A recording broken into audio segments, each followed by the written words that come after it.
Hey everyone, welcome back. It is Saturday again, and that's right, it's time for Trust the Process Saturday edition. I'm Dave Guerra. Welcome, how are you? Okay, good. Okay, so this week I'm going to talk about opportunities. Opportunities are everywhere. They're everywhere, and yes, some of them may become disguised as, being used. I get that, because again, opportunities are everywhere. See, every challenge, everything you do, every decision you make, every result of those decisions, everything you do, the result of that, you turn right, you turn left on the road, whatever, is an opportunity. It's an opportunity for something different. It's an opportunity for change. It's an opportunity to create something new. It's an opportunity to be looking for the next opportunity, for whatever's over the horizon, for whatever's coming down the line, whatever. That opportunity is there, and that's what a decision is. That's what every challenge is. That's what the results are, and those are the results. Sure, you might win or lose. If you win a game, lose a game, it doesn't matter, but there's an opportunity to either become better and possibly win next time, or become better and stay winning and stay on a winning streak, whatever. And then again, it's also an opportunity to lose again, and you still learn from that. But so long as you're learning from those opportunities, those challenges, and you're taking them and you're turning them around and you're doing something with it, it's when you ignore it that you really just don't have any more opportunities, and you get into that zone of, oh, poor woe is me, blah, blah, blah, whatever.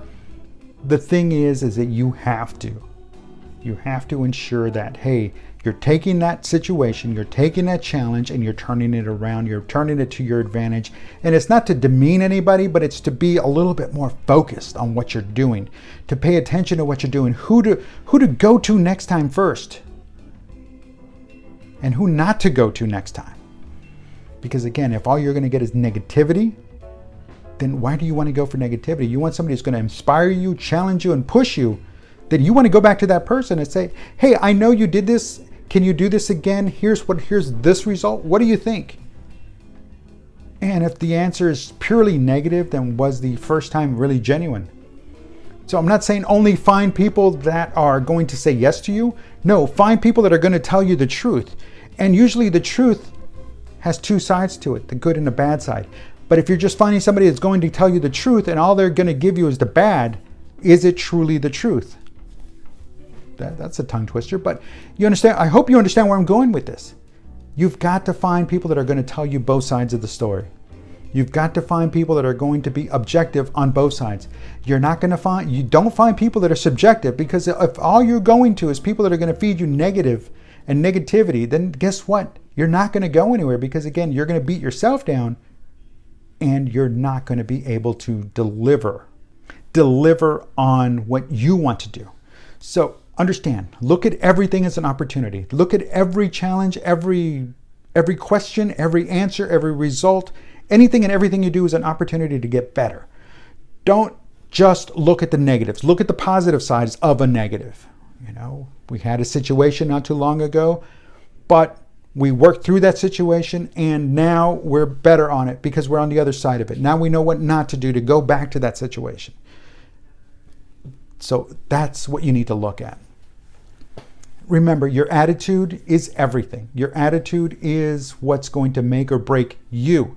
Not somebody else's negative responses, not somebody else's public, what's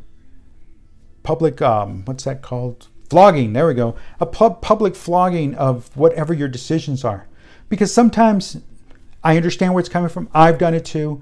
Somebody puts something out there that's public, to the public, and it turns out to be something quite negative. It turns out to be two-sided, meaning look at this, but don't look at what I'm doing. Oh, by the way, look at what I'm doing, but don't look at that. And so the two sides, and when they get called on it, they'd rather turn tail and run and hide and stick their head in the sand and poor woe is me. Folks, that's not how you grow. You have to learn from that. So my take would have been, you're right, I messed up. You're correct. I'm going to correct it this way, and let's move on. Let's continue to grow. And thank you for bringing it to my attention. Yes, they feel bad because it was brought in a public forum, but again, that's where they first presented themselves, in a public forum.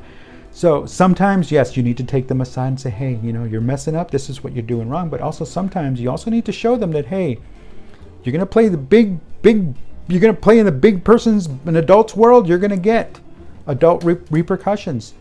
But taking all of that and building from that and create a new opportunity for growth, success, and change, those aren't just words. Those are actual things you can do. Guess what? The process then works for you. And when the process works for you, you can rule. And it's true. It's a success. But when the process is against you because you refuse to change and then trust the process and understand that the process has a purpose, guess what? There's going to be poor woe is me, oh pity me, and eventually people are going to get tired of that. Remember the story of the boy who cried wolf?